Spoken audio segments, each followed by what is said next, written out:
함께 기도해 주십시오. 그 두 가정 다 저희들에게 구도자입니다. 그래서 저랑 함께 아이가 한 3, 4개월 이상 계속 공부를 했는데요, 이 일을 계기로 하여 그 온 가정에 하나님의 아름다운 복음이 뿌리내기를 간절히 소망합니다. 감사합니다. 오늘 함께 말씀을 생각해 보겠습니다. 베드로를 통하여 그가 매력적인 그리스도인이 될 수 있었던 그의 삶에 함께했던 성령의 역사를 함께 살펴보는 세 번째 시간입니다. 생각할 때에 그 베드로가 예수님을 위하여 십자가에 거꾸로 달려 죽을 때까지 온전히 하나님의 사람이 될 수 있었던 그 아름다운 비결, 바로 성령이 베드로와 함께 하셨고 베드로가 성령과 함께 할 수 있는 사람이 되었기 때문입니다. 오늘 이 사실이 여러분과 저에게도 우리의 신앙이요 우리의 성령이 되기를 간절히 바랍니다. 먼저 시작하면서 이런 뉴스가 있습니다. 전체 가구 중 1인 가구의 비중이 40%를 넘었습니다. 혼자 사는 고령화 가정이 때문에 40%가 혼자 남겨진 넘었답니다. 어르신, 또 가정을 이루지 않고 혼자 사는 청년들이 노인만이 그만큼 아니라 증가했다는 청년들도. 겁니다. 보도에 홍익표 기자입니다. 이곳이 제가 사는 7평 원룸인데요. 회사를 다니면서 1년 전부터 독립해서 살고 있습니다.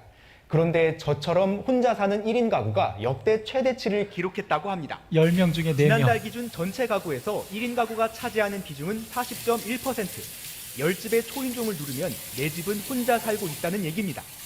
결혼 전 젊은 층이 많을 것 같지만 실제 1인 가구가 가장 많은 연령대는 70대 이상이었습니다. 그 다음도 60대와 50대가 뒤를 이었는데 지속적인 고령화 때문입니다. 여러분 혼자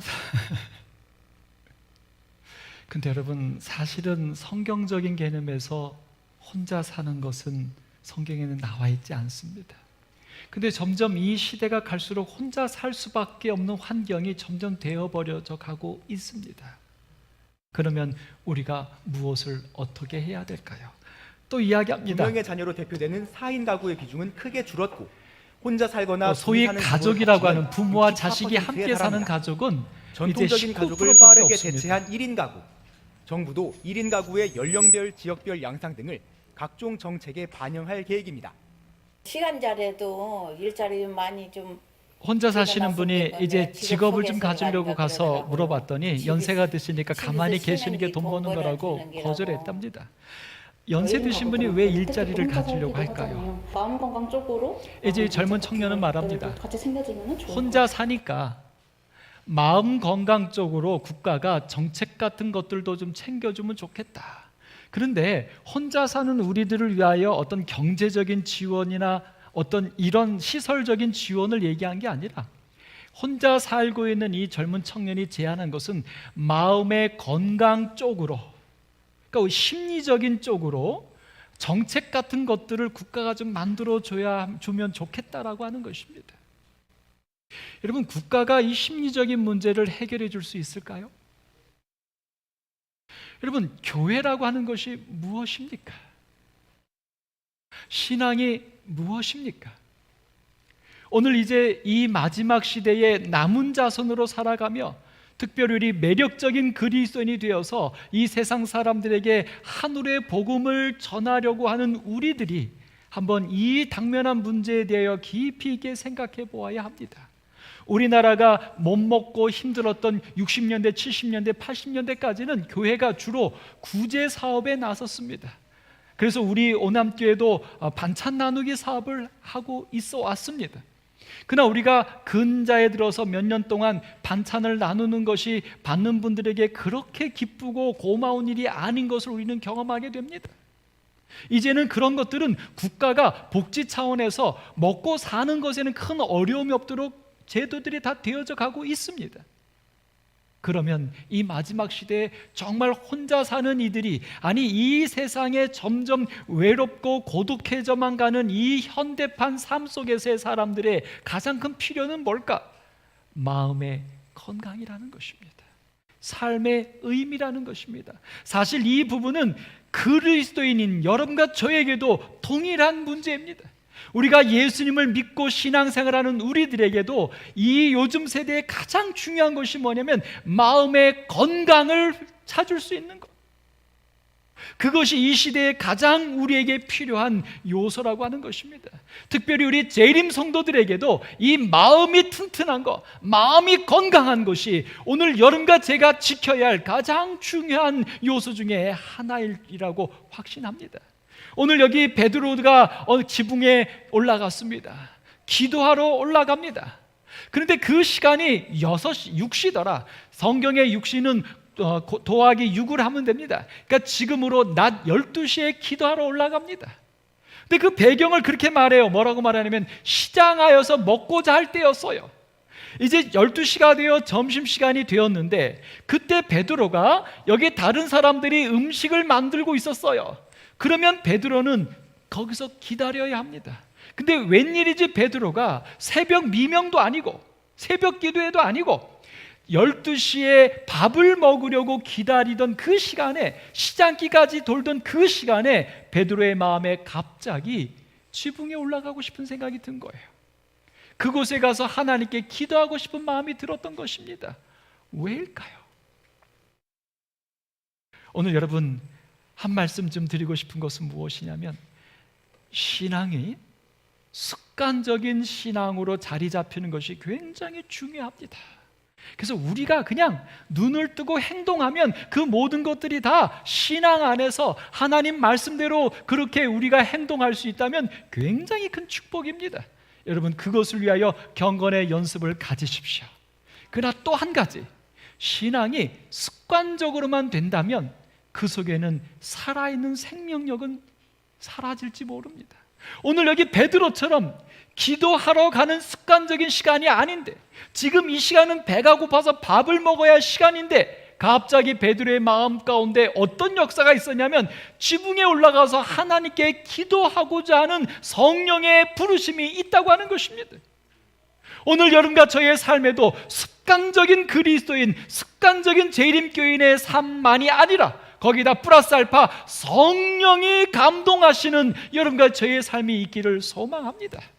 이것이 마음의 건강이에요. 신앙의 건강이에요. 그래서 베드로가 기도하러 올라갔는데 여기 황홀 중에라는 표현이 나옵니다. 황홀 중에 아마 너무 배가 고파서 잠깐 잠이 들었나 봐요. 이 기도도 힘이 없으면 이렇게 정신이 이렇게 좀 희미해지면서 몽롱해지죠. 바로 그렇게 황홀한 중에 어떤 일이 벌어지냐면 하늘이 열리면서 한 그릇이 내려오는 것을 보았어요. 그 보자기였는데 거기에는 네 귀퉁이를 메어서 땅에 들여졌던 한 장면이 나옵니다. 여러분 여기 베드로가 왜 이 배고플 때에 지붕에 올라가서 기도하는 마음이 생겼을까? 왜 성령이 베드로를 그 시간에 기도하게 불렀을까? 이 사도행전 10장 9절 전에 1절부터 9절까지의 사건에 보면 한 사건이 기록되어 있습니다. 바로 고넬료라고 하는 백부장의 이야기입니다.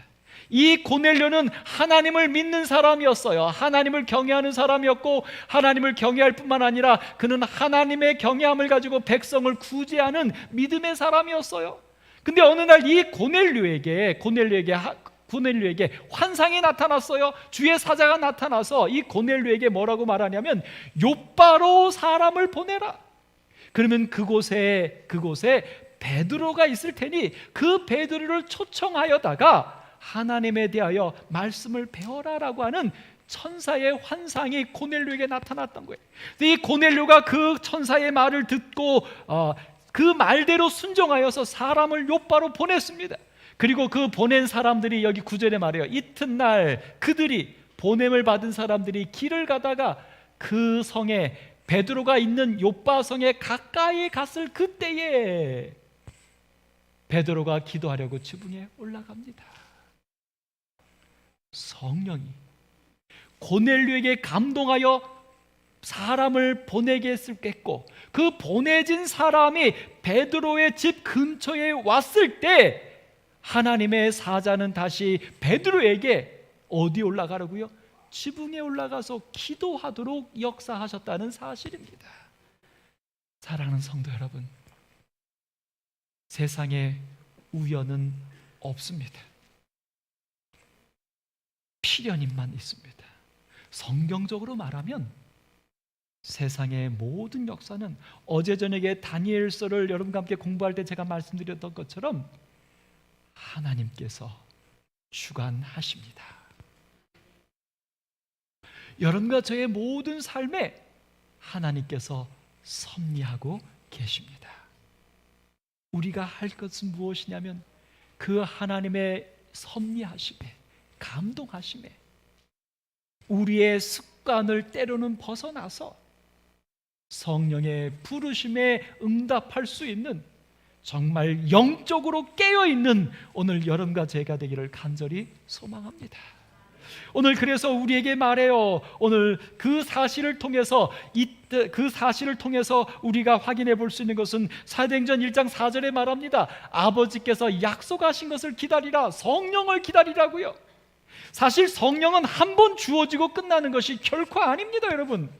우리는 성령을 받으려고만 합니다.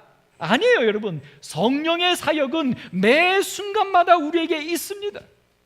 결국 성령을 기다리라고 하는 좀 더 정확한 말은 우리의 모든 삶 속에 내 생각만 가지고 살지 말고, 내 판단만 가지고 살지 말고, 하던 대로만 살지 말고 성령의 감동하심에 민감하게 영적으로 깨어 있어서 마음의 감동하심을 쫓아 살도록 요청하고 계시는 것이 성령을 기다리라는 말의 핵심입니다.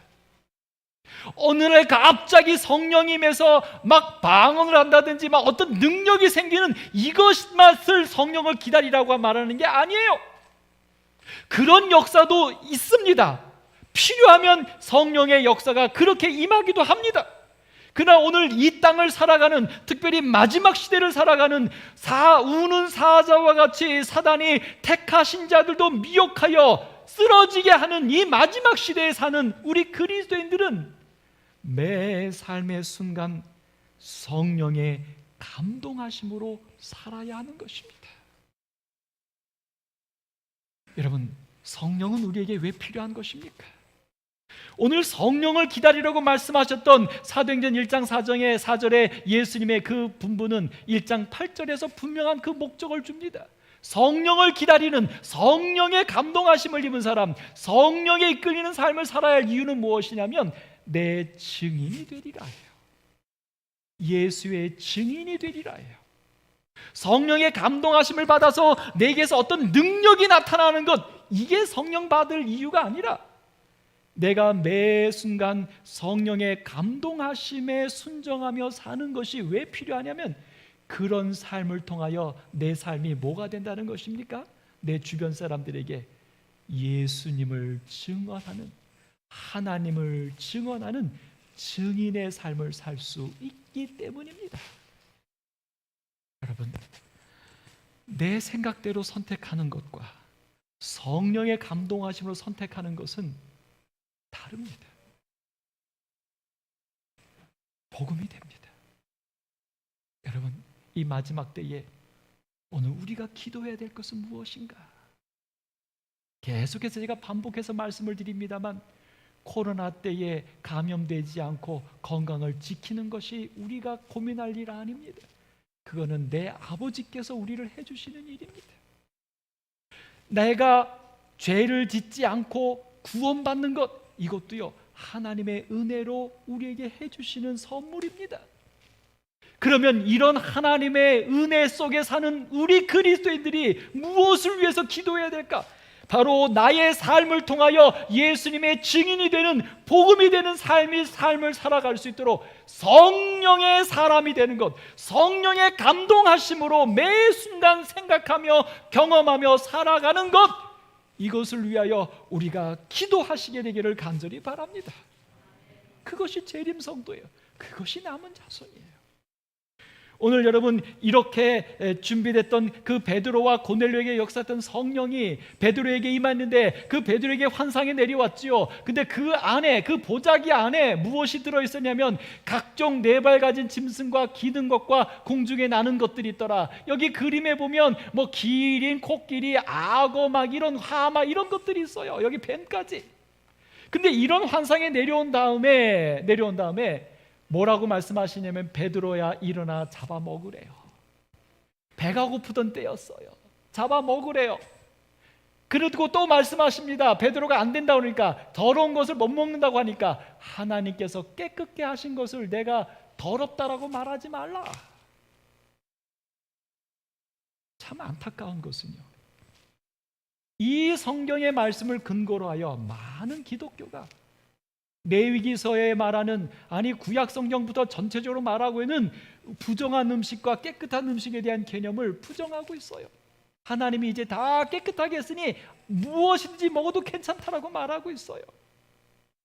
여러분, 이것이 환상 가운데 나타났던 이야기입니다. 근데 이 이야기에 대해 베드로는 분명하게 이렇게 말합니다. 주여, 그럴 수 없나이다. 내가 결코 먹지 아니하였나이다. 지금까지. 여러분, 베드로가 환상 가운데 주의 사자가 베드로에게 먹어라라고 제안하고 내가 깨끗하게 했으니 먹어라라고 말을 하는데도 베드로는 거부하고 있습니다. 안 됩니다. 천사가 환상 가운데, 계시 가운데 얘기하는데 베드로가 거절하고 있어요. 그 거절하는 근거는 무엇입니까? 거절하는 근거는 뭐예요? 속되고 깨끗하지 아니한 것이라는 말입니다. 그러면 이것이 부정하고 더러운 것이라고 하는 이 베드로의 개념은 어디서 나온 겁니까? 예, 성경 말씀이에요. 성경 말씀이에요. 여러분, 오늘 여러분과 저의 마음에 어떤 감동이 있을 수 있습니다. 근데 그 감동이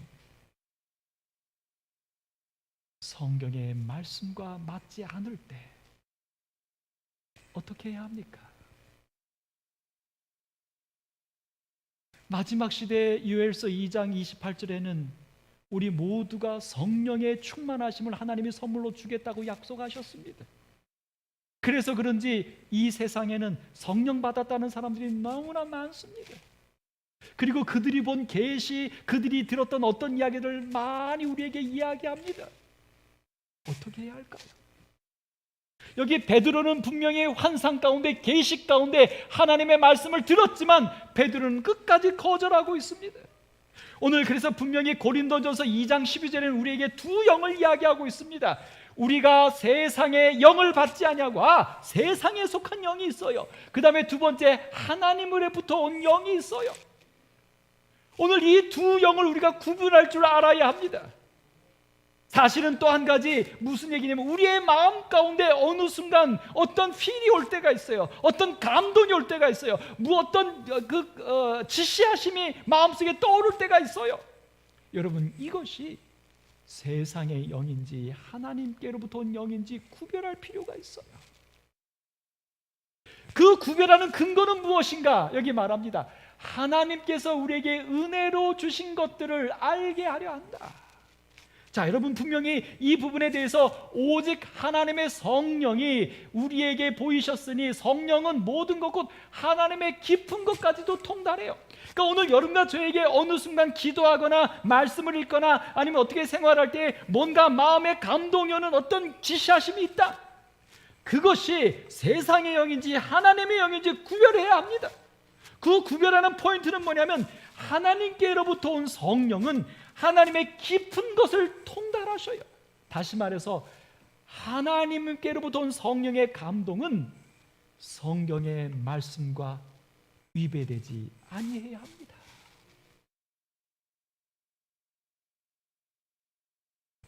오늘 여기 말씀하세요. 보혜사 곧 아버지께서 내 이름으로 보내실 성령, 그가, 우리가 하나님께로부터 성령을 받으면, 마음에 감동이 있으면 우리가 무엇이 되게 되냐면, 그가 너희에게 모든 것을 가르쳐요. 그 성령이 우리에게 가르쳐서 행동하게 해요. 변화시켜요. 근데 무엇을 가르치냐면, 내가 너희에게 말한 모든 것, 예수님께서 말한 모든 것, 예수님 말씀 성경을 우리에게 알게 하신다는 거예요. 그래서 내 마음속에 어떤 필이 온 그것이 성경의 말씀과 맞지 아니하면 잘못된 세상의 영이에요. 그것은 우리가 따를 수 없습니다. 베드로가 말했던 것처럼 모든 성경은 하나님의 감동으로 된 것입니다. 그러므로 여러분과 제가 개인적으로 어떤 영을 받았다, 어떤 하나님의 계시를 받았다, 부인하지 않습니다. 하나님이 분명히 그렇게 해주시겠다고 약속하셨으니까. 근데 그 받은 영이 세상의 영인지 하나님의 영인지, 나의 개인의 어떤 편견인지 아니면 하나님의 복음인지 분간을 해야 합니다. 무엇을 통해서요? 성경의 말씀과 하나님의 말씀 속에서. 오늘 참으로 안타까운 것은 많은 그리스도인들이, 특별히 믿음대로 살려고 하는 분들이 때로는 어떤 그 자신이 받은 어떤 필 때문에 어려움들이 생기는 일들이 종종 있습니다. 여러분, 성령이 우리를 감동하실 때 하나님께로부터 온 성령으로 우리가 그 감동을 통하여 성경의 말씀이 더 우리의 삶에 예수를 증거하는 증인의 삶이 되게 하는 아름다운 성령의 역사가 되기를 간절히 소망합니다. 네. 여러분, 그것이 우리에게 굉장히 중요해요. 자, 그래서 여기 이렇게 말합니다. 여러분, 마지막에 이 계시가 내려왔는데 3번 그 일이 있었어요. 먹어라, 안 된다. 근데 결국 어떻게 됐습니까? 그 그릇이 하늘로 올라갔어요. 베드로가 먹었습니까? 안 먹었습니까? 안 먹었어요. 먹을 수 없습니다. 계시 가운데서 말해도. 여러분, 사실 솔직하게 하나님의 계시가 하나님의 천사를 통해 우리에게 보내서 우리에게 무언가를 요구할 때 그것이 성경과 틀리면, 그것이 하나님의 사랑과 틀리면 따르면 안 됩니다. 그게 분명하게 성령이 나를 가르치신다 할지라도 그것은 순종하면 안 됩니다. 여러분, 하나님께서 아브라함을 불렀어요. 아브라함에게 그 아들 이삭을 바치라고 했어요. 아브라함이 순종했지요. 어디까지 순종했습니까? 우리는 그 사건을 잘 이해해야 돼요. 아브라함이 순종할 때 정말로 아들을 신에게 바치려고 갔습니까? 아니요. 그의 행위는 그렇게 보였지만 아브라함의 마음 가운데는 아들을 죽여서 신에게 바치려고 하는 개념이 아니었어요.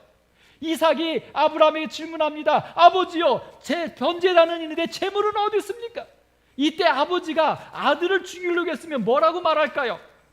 말 안 하든지 아니면 그 순간 아들을 묶어버리든지. 근데 아브라함이 뭐라고 말해요?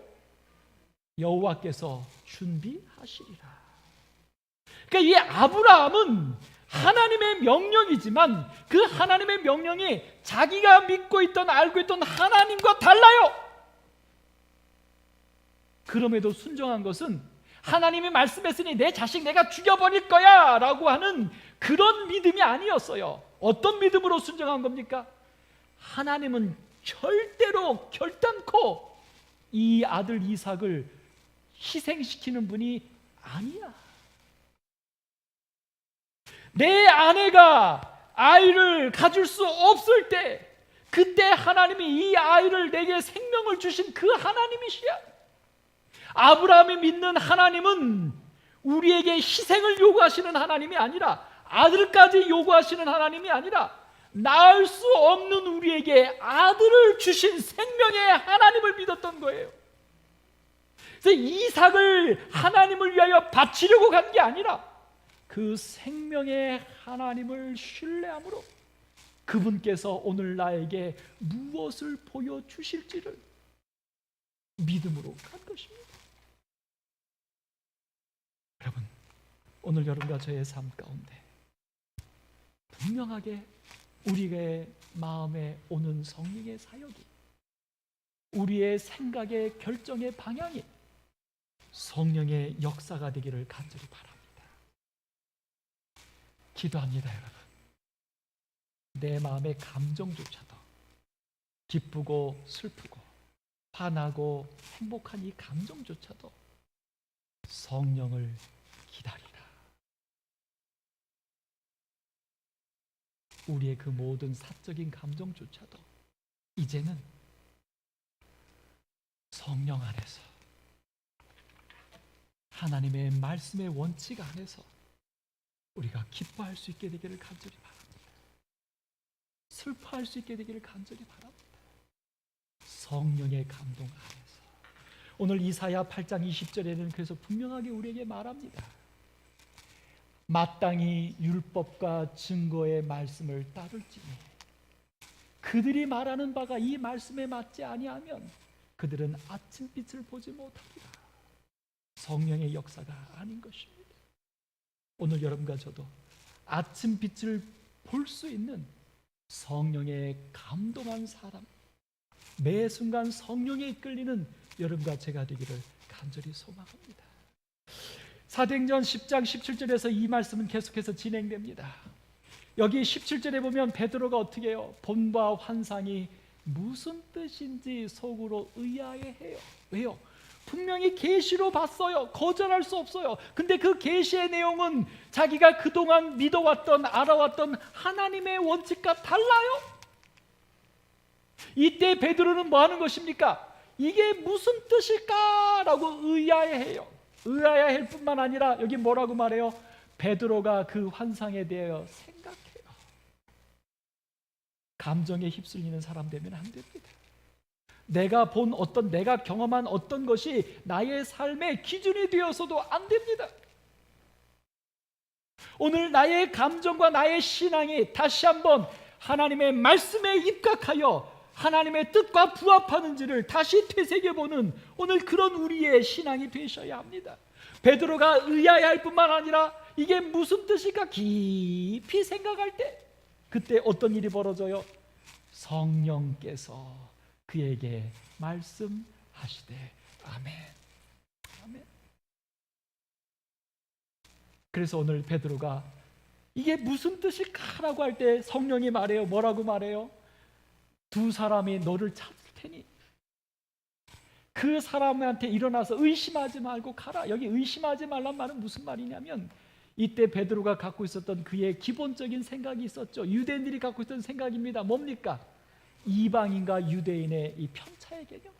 하나님은 유대인만을 위해서 오신 하나님이다라고 하는 그들의 교만함.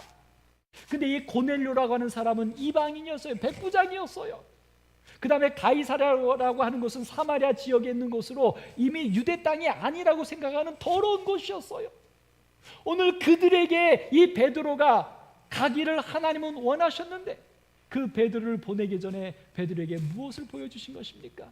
그 환상을 보여주셔서 이방인이 더러운 것이 아닌 하나님의 사랑하는 자녀인 것을 알려주신 거예요. 그래서 베드로가 그 얘기를 이렇게 구체적으로 쫓아가라. 그래서 베드로가 이 말씀대로 순종합니다. 쫓아가서 그 고넬료의 집에 가서 고넬료와 그 가족들을 보았을 때 베드로가 고백합니다. 이렇게 고백해요.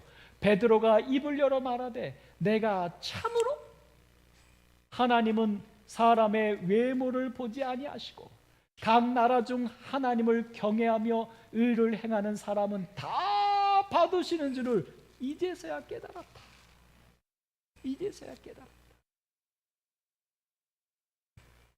성령의 역사는 이렇게 하나님의 구원으로 이루어집니다. 사도행전 1장 4절에 예수님께서 승천하시면서 성령을 기다리라고 말씀하셨는데 성령을 기다리라고 했던 목적이 무엇이냐면 우리가 증인이 되도록입니다. 결국 성령을 받으면 하나님께로부터 온 성령을 따라서 사는 사람은 그 사람은 복음이 되는 사람입니다.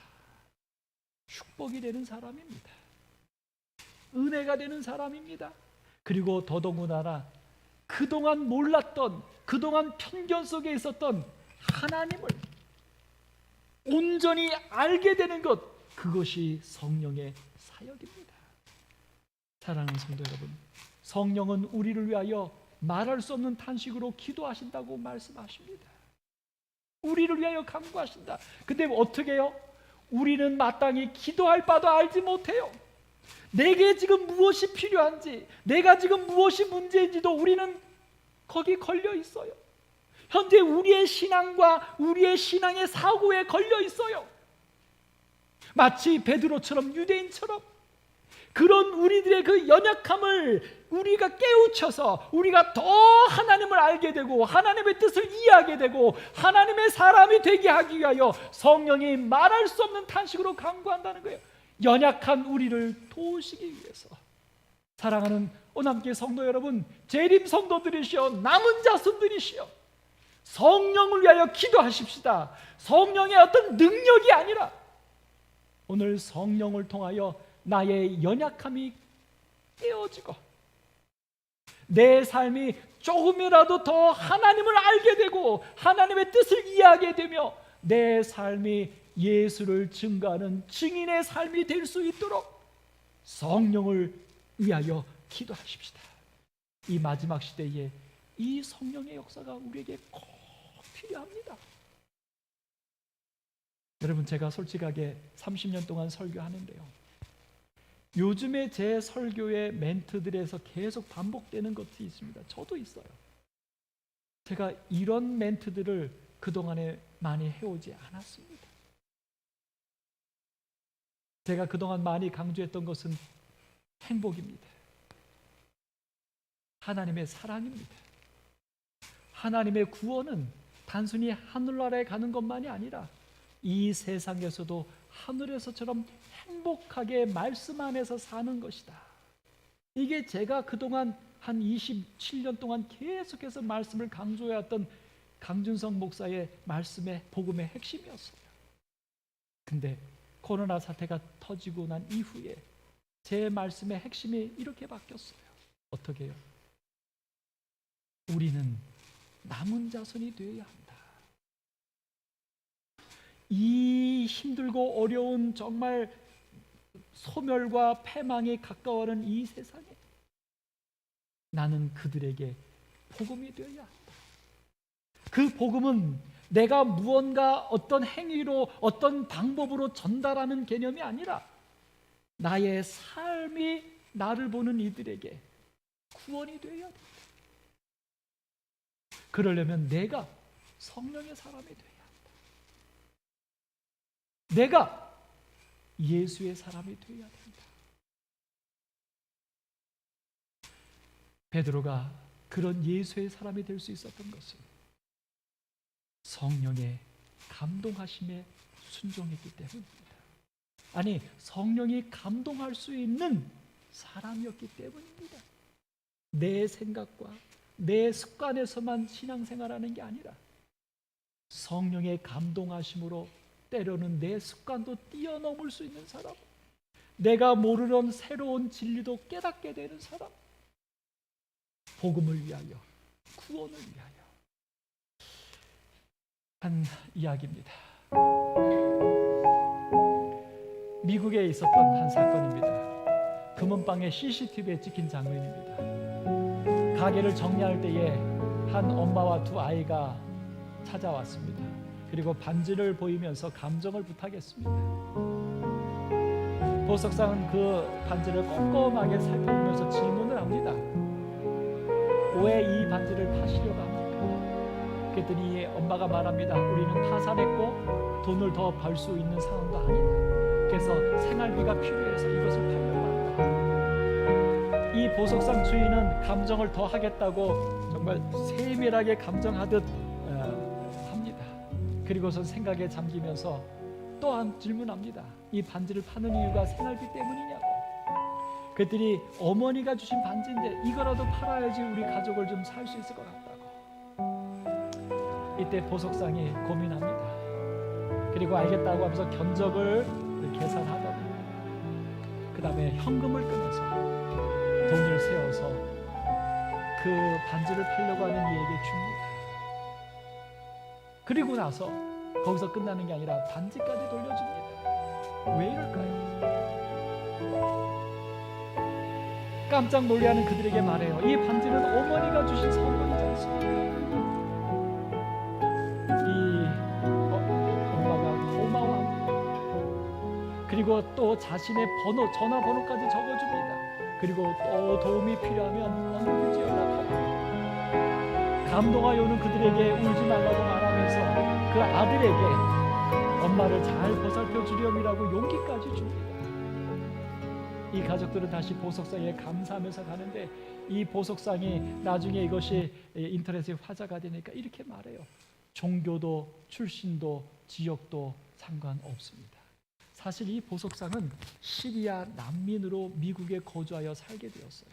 시리아에 살다가 난민으로 미국에 와서 미국이 난민을 받아주어서 미국에서 보석상을 열면서 살게 된 사람이었어요.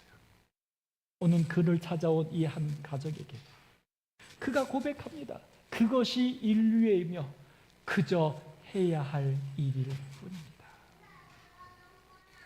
사랑하는 성도 여러분, 오늘 하나님께서 여러분과 저를 사람으로 또 그리스도인으로 또 재림 성도로 우리를 지금 이 시대에 살게 한 이유가 무엇일까요? 오늘 저 시리아 난민을 미국이 받아주어서 미국에서 살도록 한 이유가 무엇일까요? 우리가 받은 은혜가 무엇 때문일까요? 오늘 이 마지막 시대에 요한복음 14장 14절에 예수님은 우리에게 약속을 하나 주셨습니다. 내 이름으로 무엇이든지 내게 구하면 내가 행하리라. 여러분, 이 말씀은 단순히 우리가 하는 기도의 끝에 예수님의 이름으로 기도드립니다라고 말하라고 하는 것이 아닙니다. 우리가 사는, 우리가 행하는 그 모든 우리의 삶을 누구의 이름으로 행하면? 예수의 이름으로 행하면 성령의 감동하심으로 생각하고 판단하고 감정을 가지고 선택하고 그렇게 살아가면 내가 다 행하리라. 아멘. 오늘 이 땅에는 이 하나님의 뜻을 이루어낼 수 있는 통로가 필요합니다. 혼자 살게 됐던 그 청년이 마음의 건강 같은 것을 챙겨주는 정책이 필요하다고 말하는 그 청년이 사실은 그만의 이야기가 아니라 지금 이 시대를 살고 있는 우리 모두의 바람이 내 마음을 건강하게 해주는 무엇인가를 필요로 하고 있습니다. 그것을 줄 수 있는 것은 우리는 압니다. 어떤 정책도 어떤 무엇도 그것을 해결해 줄 수 없습니다. 오직 그것을 줄 수 있는 것은 예수 그리스도밖에 없습니다. 그 예수 그리스도가 누구를 통하여 그 외로운 이들에게, 필요한 이들에게 갈 수 있겠습니까? 바로 오늘 이 자리에는 여러분과 오늘 여러분과 제가 성령의 감동하심을 입은 사람이 될 때에 오늘 그들에게 필요한 마음의 건강이 복음으로 전달될 줄을 믿습니다. 오늘 사랑하는 성도들이시여, 하나님의 은혜를 받아서 여기까지 오신 성도들이시여, 하나님의 분명히 우리의 구원을 약속해 주신 그 구원 안에 사는 여러분들이시여, 이제는 우리의 신앙이 나를 향하던 우리의 신앙에서 하나님께 다 내어 맡기고 이제 우리는 성령의 감동하심으로 하나님의 복음이 되는 일을 위하여 우리의 삶을, 우리의 시간을 바쳐보시기를 소망합니다. 하나님께서 우리를 인도해 주시기를 기도드립니다. 함께 찬양하겠습니다. 주 예수 넓은 사랑 256장 찬양입니다.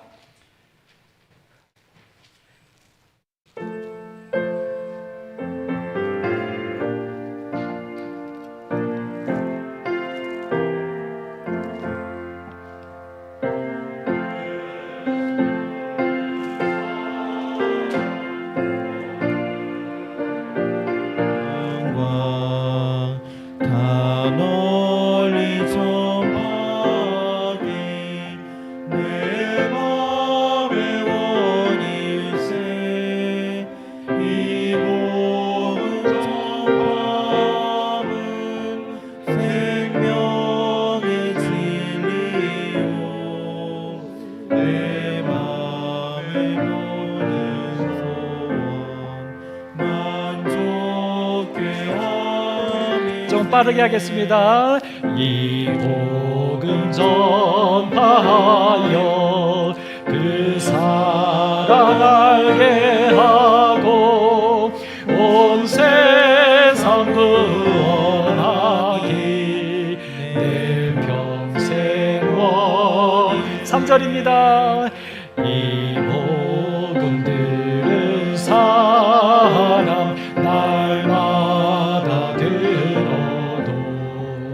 새 소식들은 같이 늘 듣기 원하네.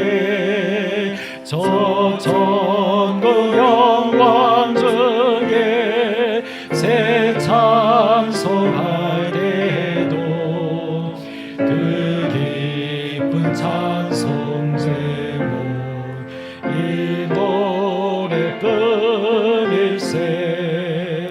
이 복음 전파하여 그 사랑 알게 하고 온 세상 구원하기 내 평생 원일세. 하나님 감사합니다. 하나님의 모양을 닮은 사람으로 태어나게 하시고 또 그리스도인이 되어서 우리의 삶의 모든 습관들이 말씀 안에 살게 하셨사오니 감사합니다. 이제 기도합니다. 우리의 삶이 그저 하나님의 말씀 안에 사는 것만으로 만족하지 않게 하시고 이제 마지막 성령의 감동하심을 따라 사는 복음의 사람이 되기를 소망합니다. 도와주옵소서. 우리의 삶에 일어나는 모든 순간들 속에서 성령의 감동하심을 추구하게 하시고 성령의 감동하심에 우리의 모든 삶을 내어 맡기는 하나님의 사람, 매력적인 그리스도인이 되어서 우리의 주변에 있는 모든 사람들이 우리의 삶을 보면서 예수를, 하나님을, 구원을 경험하게 하여 주옵소서. 예수님의 이름으로 기도드립니다. 아멘.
Loving God,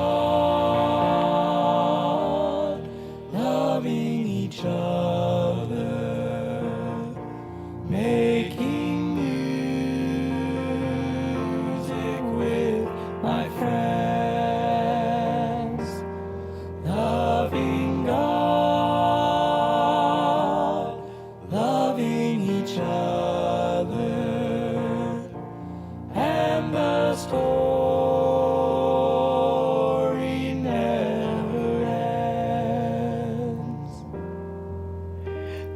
pushed back from the table to listen to his words, his secret plan before he had to go. It's not complicated, don't need a lot of rules. This is all you really need to know. It's loving God, loving each other, making music with my friends.